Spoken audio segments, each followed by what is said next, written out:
Sylhet international cricket স্টেডিয়ামের মূল উইকেটটা এই মুহূর্তে ঢাকা আছে। আজকে বেশ কয়েকবার বৃষ্টি হয়েছে, থেমে থেমেই বৃষ্টি হয়েছে। বাংলাদেশ দল যারা অনুশীলন করতে এসেছিলেন আজকে 2 দফা কিন্তু বৃষ্টির কারণে দৌড়ে ড্রেসিং রুমে চলে গিয়েছিলেন। এবং পাকিস্তান দল তারা যখন অনুশীলনে আসে তখন কিন্তু বৃষ্টি একেবারেই থামছিলই না। তারা ইনডোরে, অনেককে দেখেছি জিমে তারা আজকে অনুশীলনটা করেছেন। তবে বাংলাদেশ দলের অনুশীলনের একটা দৃশ্য নিশ্চিতভাবেই ভাবাচ্ছে। মাহমুদুল হাসান জয়, যিনি কিনা ওপেন করেছিলেন সাদমান ইসলাম অনিকের সঙ্গে ঢাকা টেস্টে, তার হাতে ব্যান্ডেজটা নিশ্চিতভাবেই একটা শঙ্কার কারণ।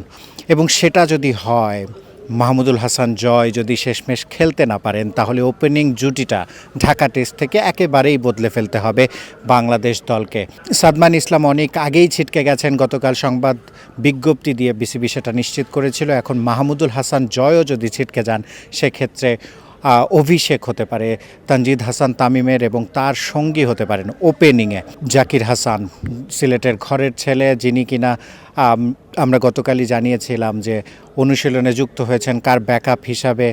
পরবর্তীতে জানা গিয়েছিল সন্ধ্যাবেলা যে বিসিবি যখন সংবাদ বিজ্ঞপ্তিটা দেয় যে সাদমান ইসলাম অনেক, তিনি ইনজুরির কারণে ছিটকে গেছেন, তার জায়গাতে জাকির হাসানকে অন্তর্ভুক্ত করা হয় এবং সেখান থেকে তার একাদশে নামার সুযোগটাও কিন্তু তৈরি হয়েছে। এবং সেটা তৈরি হয়েছে কারণ মাহমুদুল হাসান জয়ের হাতের যে ব্যান্ডেজ এবং তার অস্বস্তি ছিল চোখে পড়ার মতো। আজকে অনুশীলনে যখন ক্যাচিং প্র্যাকটিস করছিলেন, তার আঘাত পাওয়া হাতে তিনি যে ব্যথা পাচ্ছিলেন সেটা বোঝা যাচ্ছিল তার এক্সপ্রেশনে।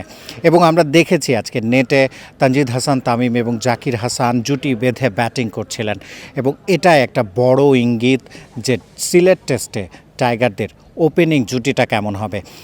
এছাড়া 3-এ মুমিনুল হক, 4-এ নাজমুল হোসেন শান্ত, 5-এ মুশফিকুর রহিম, 6-এ লিটন কুমার দাস। এই জায়গাগুলো নিয়ে কোনো সন্দেহ নেই, যদিও আজকে লিটন কুমার দাস অনুশীলনে আসেননি, বাকিরা অনুশীলনে এসেছিলেন। তারা বেশ খানিকটা সময় বৃষ্টি বাধা এড়িয়ে যতটুকু করা সম্ভব অনুশীলনটা করেছেন।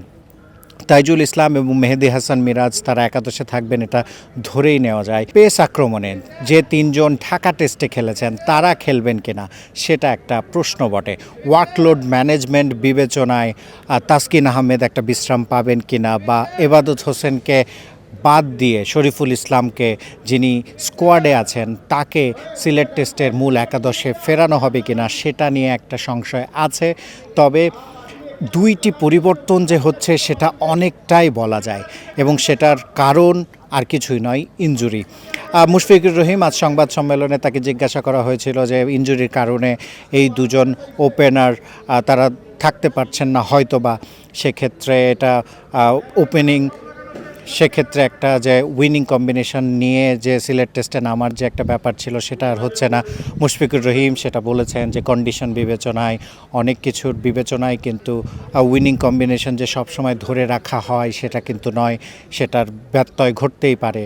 আর তিনি একটু মজা করেই বলেছেন 2 দিন আগেই তো এই ওপেনিং পেয়ারকে নিয়ে আপনাদের অনেক প্রশ্ন ছিল। এখন ইনজুরির কারণে ইনজুরিতে কারোর কোনো হাত নেই, সেটা যদি হয় তাহলে সেই অনুযায়ী কিন্তু ব্যবস্থাটা নিতে হয়। ব্যবস্থাটা নিতে হচ্ছে বাংলাদেশ দলকে। আজ যেমনটা বলছিলাম, বৃষ্টি বাধা হয়ে এসেছে টাইগারদের অনুশীলনে। মূল ম্যাচেও এমন বৃষ্টি থাকার সম্ভাবনা আছে।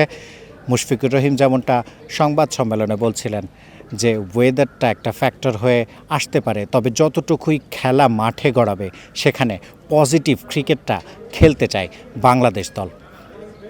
শিহাব হাসান খান, ক্রিকেট 97, সিলেট।